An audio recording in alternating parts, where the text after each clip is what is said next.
We are ambassadors. How can it be? How can it be? It would have been an astounding measure of grace if he just sent us to hell for a while. But he's kept us out completely.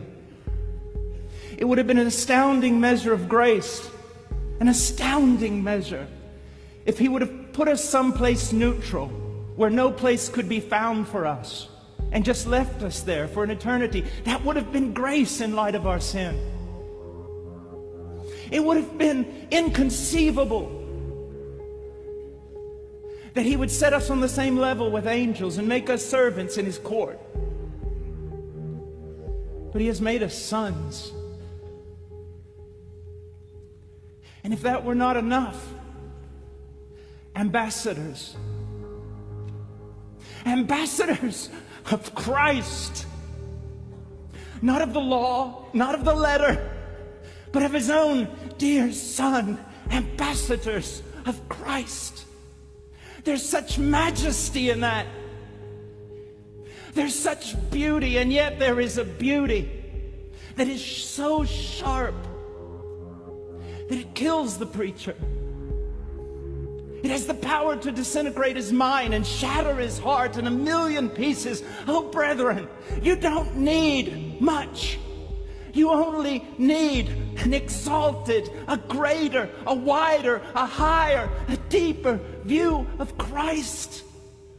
The people of God around the world today, they don't need strategies. They don't need the wisdom of men. They don't need clever ideas. They only need to see Christ. And that is the burden. That is the terror, the pain, and the beauty of the preacher. Brethren, we are not men of the people. And although we must love them and walk among them, we are primarily men of God. And it is our primary task to be in his courts. To be in his courts. To be on his doorstep. And to say nothing I've had up till now is enough. I must have more of Christ. And then to look out over God's people and see them hungry and with so little power and so wayward and so distracted, and cry out, oh God, am I not a preacher?